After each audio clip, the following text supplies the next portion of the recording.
If anyone is joining late, please help them out with the topic name, osteoporosis. These topics are not from the textbook. It's just an additional class to enhance certain knowledge on human anatomy, certain disease conditions, and how diet reflects on these disease conditions. Okay.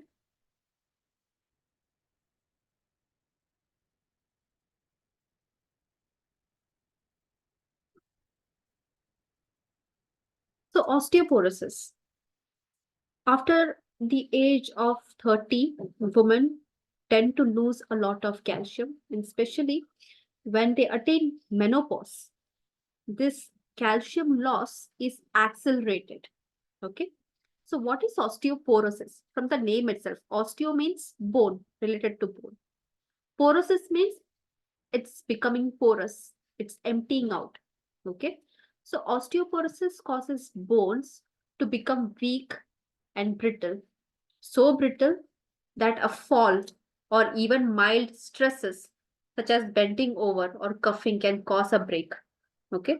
And osteoporosis related breaks, most commonly it occur in the hip, wrist and spine area. Okay. So that is osteoporosis. Bone is a living tissue that is constantly breaking. Okay. There is a bone formation cycle. When we will do the chapter of vitamin D and calcium, we will discuss the bone formation cycle in detail. Okay. So even as we speak right now, certain parts of your bone are getting degraded, and certain parts, this degraded part is again getting refilled. Okay. This is an ongoing process. Lifelong it happens. Okay. But when you grow older, this bone formation, degradation of bone and refilling of bone happens at a slower rate. The refilling happens at a slower rate. Okay. So osteoporosis occurs when the creation of new bone is not able to keep up with the loss of old bone. Okay. Even if you are a young adult, bone loss and bone creation happens. Okay. It is a continuous process. From every part of your bone, minerals are taken away. Okay. A hollow is created. And again, with your diet and your lifestyle, this hollow area which was degraded, it has to be refilled. Okay. Demineralization and remineralization. That is what we call as bone formation cycle. It keeps on happening. But when demineralization happens at a very fast pace, but remineralization, refilling the minerals back into the bone, that is happening very slow. Okay, so the speed of both is not, they're not keeping up with each other. Okay, that's when osteoporosis take place. Osteoporosis affects men and women of all races. Okay, but white and Asian women, especially older women who are beyond menopause, okay, they are at highest risk of developing osteoporosis. Okay, it affects men and women equally.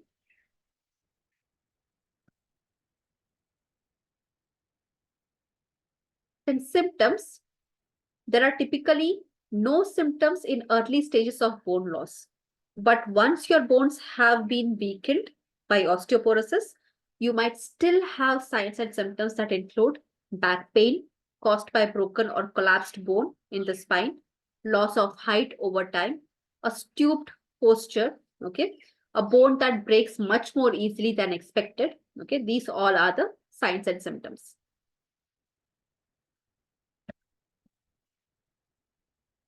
Asian women, it's because of the lack of physical activity. Okay.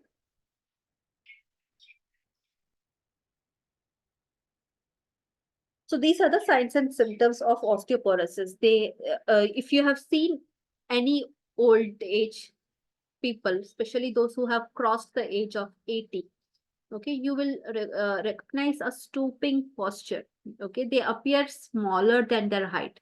How you remember them 5 years back. Okay, if you see a senior citizen after 5 years or after a long gap, you find them they have become shorter in height.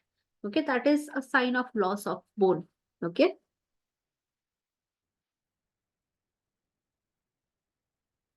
Causes. Your bones are in a constant state of renewal, as I mentioned earlier. New bone is made and old bone is broken down. That is constant. It keeps on happening. When you are young, your body makes new bone faster than it breaks down. Okay, so that's why you grow. Okay, and your bone mass increases because the bone demineralization is at a very slow pace, but the bone remineralization is at a higher pace. That's why you grow in height. Okay, but when you go into early 20s or middle age, slowly this process of remineralization slows down. Okay, and most people, they reach their peak bone mass by the age of 30. As people age, bone mass is also lost faster than it is created. Okay, that, as I mentioned earlier, when you age, the way how new bone should be created, the speed at which new bones should be created, that slows down. Okay, so that's the reason why older people are at a higher risk of developing osteoporosis. How likely you are to develop osteoporosis depends partly on how much bone mass you have attained in your youth. Okay. Peak bone mass is partly inherited and varies also by ethnic group. Okay. And peak bone mass is usually seen in Black Americans, Negroes. Okay. They have a higher bone mass, and also Caucasians as compared to South Asians or other continental and Asian community. So before 30, before you attain the age of 30, your diet, your lifestyle, that plays a very important role in making your bones strong for the longer run. Okay. If by the age 30, you didn't had any physical activity, you had a very sedentary life, or your diet was lacking calcium, your risk of developing osteoporosis increases. Okay, you will catch up with osteoporosis way early as compared to your peers. Okay, higher your peak bone mass, the more you will more minerals you will have in your bone. Okay, and there is less chance of you developing osteoporosis as you age. Not everyone develops osteoporosis. It depends on how your lifestyle was. Okay, by the time you reach your peak bone mass.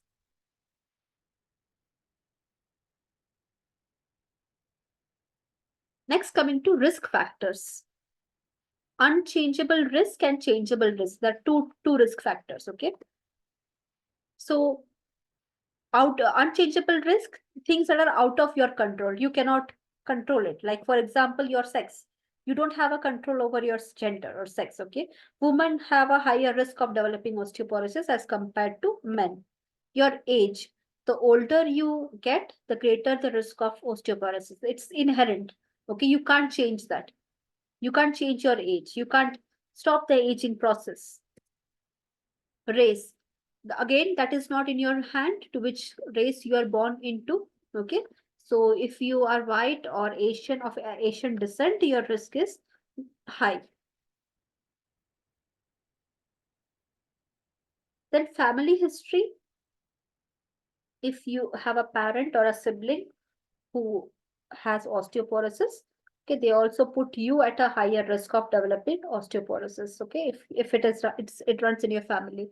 If your parents had hip fracture, or if your parents are prone to fractures, okay, even if a slight ankle twist leads to fracture, okay, in your parents or grandparents, it means you have a family history of osteoporosis. Hormones also play a very important role in deciding the risk of osteoporosis. Then body frame size. Men and women who have small body frames, they have a higher risk. Okay, because it's generally for small body frame means you will have less bone mass. Okay, and if there is less bone mass, as you age, more demineralization of bones will take place. Okay, people who have a bigger body frame size, okay, women who are above 5'4" or around 5'4" or above, okay, men who are 5'9", 5'11" and above, okay, so their risk is less as compared to others. Then hormone levels. Osteoporosis is more common in people who have too much or too little of certain hormones in their body. Sex hormones. Less amount of sex hormones is also a leading cause of weak bone or demineralization of bone. Okay. Sex hormones means estrogen in women, androgen or testosterone in men. Okay. If women have less estrogen, that also can weaken their bone. If men have less testosterone, they're not producing enough testosterone, that can also weaken their bones. And again, estrogen levels falls rapidly during menopause. After menopause, your body is not able to produce estrogen in women. Okay. So that accelerates the risk of developing osteoporosis. And men who undergo certain reproductive cancer, testicular cancer, prostate cancer, okay, they're getting treatment for prostate cancer or testicular cancer. Okay, that can also reduce the level of testosterone in their body, and it could lead to uh, osteoporosis or loss of bone. Thyroid problems. Too much of thyroid hormone can cause bone loss. Hyperthyroidism can cause bone loss. Okay, too much of thyroid hormone. If your thyroid is overactive, or if you're taking too much of thyroid hormone medicine, okay, to treat hypothyroidism, because when you're undergoing hypothyroidism treatment, they usually give you thyroxine tablets. Okay, levothyroxine is the tablet given. So that is supposed to, this is hormonal tablet. It's basically hormone replacement therapy.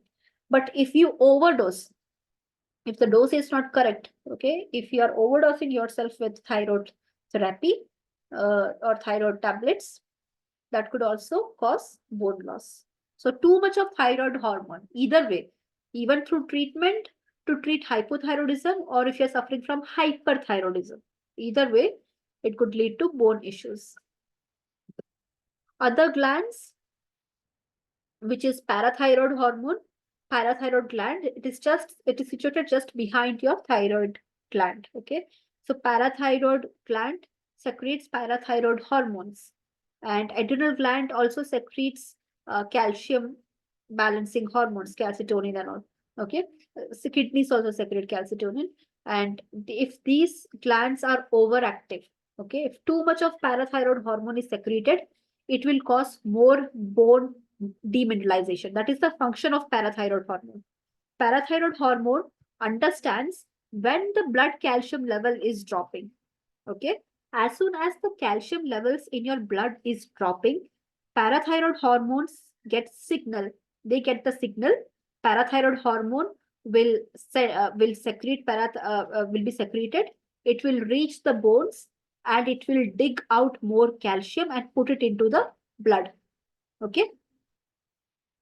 So with this, what happens is that blood is getting back its normal calcium levels. Okay. But your bone is losing calcium. So that is what an overactive parathyroid hormone can do. Too much of parathyroid hormone means too much of calcium in your blood, and too less calcium, and your bones are getting demineralized. And that also puts you at a risk of developing calcium stones, kidney stones. Okay.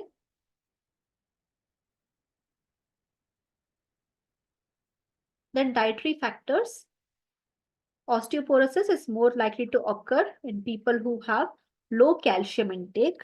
Okay, a lifelong lack of calcium plays a role in developing osteoporosis. Low calcium intake um, contributes to diminished bone density, early bone loss, and an increased risk of fractures. So, in Indian diet, it is generally, when a woman's diet in India is generally low on calcium. Okay, until and unless if you take ragi on a daily basis, okay, if you're drinking milk on a daily basis, okay, women generally tend not to. Okay, ragi is not a staple diet of major parts of India. Okay, it's, if it is Karnataka, then yeah, Karnataka, parts of Tamil Nadu and all, okay, they still take ragi. Ragi is a staple millet in these regions. Okay, if not, then milk is not something, socially speaking, uh, in olden days and all, milk was not something that was given to women on a daily basis, but if there is a male child or men in the family, they had access to more dairy products. Okay, so these are social factors that affect low calcium intake in a woman's diet. Then eating disorders like anorexia, bulimia, okay, restricting food, taking crash diets and all, okay, putting yourself through severe starvation to lose weight immediately. Okay, it weakens bone both in men and women. Gastrointestinal surgery, surgery to reduce the size of your stomach or remove part of your intestine. In that case, you can't eat as many as nutritious food. Okay, you will be on some supplemental diet. Okay, in these all situation, calcium absorption can be affected. Okay, because calcium requires a specific uh, surface area. It requires a vast area in your intestine to be absorbed. But if you're cutting the intestine, taking a part of intestine away, taking a part of your stomach away, calcium does not have enough area to mix up with the digestive juices and be absorbed. Okay, so that affects the intake. Some medical problems that could lead to osteoporosis. Celiac disease. Celiac disease, if you remember, you have long finger-like projections called intestinal villi. These finger-like projections are supposed to absorb nutrients. But what happens in celiac disease? The length of this intestinal villi is not there. They become flat. Okay, intestinal villi that are supposed to hold on to food particles and absorb nutrients, they become flat. Okay, that is celiac disease. In that case, not just calcium absorption, it affects the absorption of major nutrients. Okay, macros and micros both, not just calcium. Then IBS, inflammatory bowel syndrome. Okay, that again that absorbs all the other nutrients as well, not just calcium. Kidney or liver disease. Okay, cancers, multiple myeloma, that is a bone disorder. Multiple myeloma is a bone disorder that affects the bone marrow. Rheumatoid arthritis. Okay, these are medical conditions that are related to osteoporosis. Am I audible to all?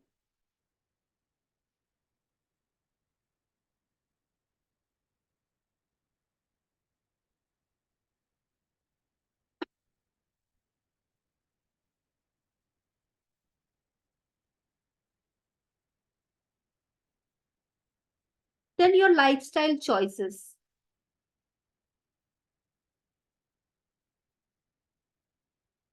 Some bad habits that can increase the risk of osteoporosis. Examples include sedentary lifestyle, people who spend a lot of time sitting, having a higher risk of osteoporosis than those who are more active. Okay, sedentary lifestyle is a reason of osteoporosis because if you're doing any weight bearing exercises or activities that are physically indulgent, okay, and that strengthens your bone. If the bone is looking forward for strengthening, it will definitely require more calcium and it will hold on to that more calcium. It will not give it up away easily. Okay, like walking, running, jumping, dancing, weightlifting. Okay, these all activities are helpful in strengthening your body, strengthening your bones. Okay, then excessive alcohol consumption that could also risk osteoporosis.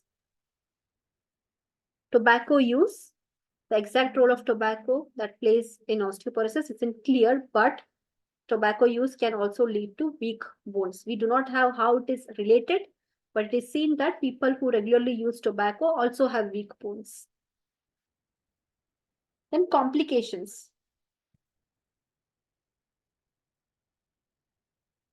Bone breaks, particularly in the spine or hip, are the most serious complications of osteoporosis. Hip fractures, often caused by a fall, can also result in disability and even an increased risk of death within the first year after injury. Okay, that is a complication because hip fractures, okay, that could lead to internal bleeding. Hip fractures can cut certain main arteries. Okay, the fractured area can be abrasive to certain blood vessels, major blood vessels internally, and it could lead to internal bleeding, and that could lead to death. In some cases, broken bones in the spine can occur even if you haven't fallen. Okay. The bones that make up your spine it's called vertebrae that can weaken to a point of collapsing. Okay. And it can lead to back pain, loss of height, hunched forward posture that you see in certain senior citizens there. That you see a hunch, okay, especially if they have crossed 75 and 80. Okay, this posture is very common. Prevention, calcium rich diet. Okay, men, women who are in the ages of 18 to 50, at least 1,000 milligrams of calcium is required. Okay, and if when you cross 50, when a woman has attained menopause, and when men have crossed 70, you have to increase the dosage of calcium. So supplementation is required. Majorly, calcium supplementation is required after menopause for women, and after 70, all senior citizens, they will require supplementation. Okay. So good calcium sources, low fat dairy products. Okay. So that you're getting your calcium, but it is not affecting cholesterol levels. Okay. Dark green leafy vegetables like spinach and all, salmon, sardines. Salmon is not that common in India, but sardine, mackerels, and sardines are very common in India. These are fishes. Okay, good a good source of calcium. Soy products such as tofu, calcium fortified cereals, orange juices. Okay,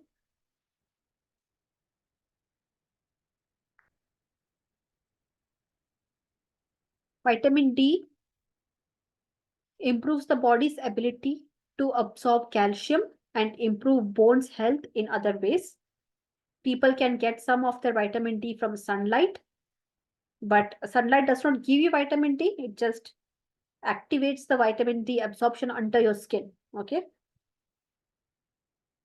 Those who have kidney stones, specific control on calcium based food will be recommended by the nephrologist. Those who are diagnosed with kidney stones or had a history of kidney stones, there are certain dietary measures that you have to follow that will be advised by the nephrologist. Uh, People who live in high latitude, that is mountainous areas, okay, they in them calcium vitamin D could be less. If you are housebound, that is you stay only indoors, and if you are very regular with the use of sunscreen and avoid sun at all, and in all cases you avoid sun to because you want to prevent the risk of skin cancer. Okay, in these cases vitamin D deficiency can take place.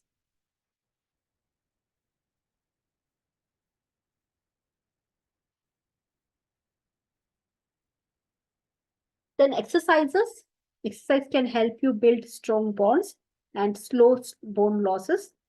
Exercise will also benefit your bones no matter when you start. Okay. Even after 30s, if you're starting your exercise routine, it would still be beneficial to you than having no exercise. Okay. Most benefits you will gain once you start exercising regularly when you are young and continue to exercise throughout your life.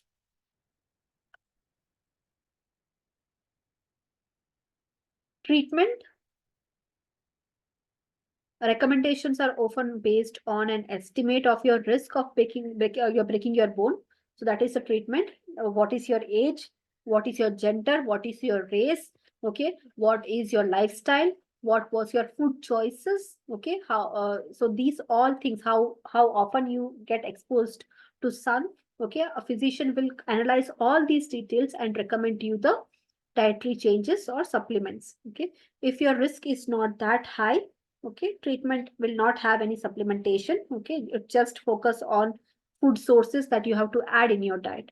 Okay, biphosphates, hormonal replacement therapy, bone building medicines. Okay, these are the usual treatments given for people who want to increase their calcium content in the bone.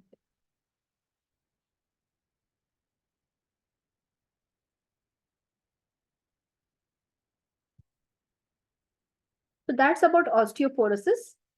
If you have any queries, you can mention in the chat box.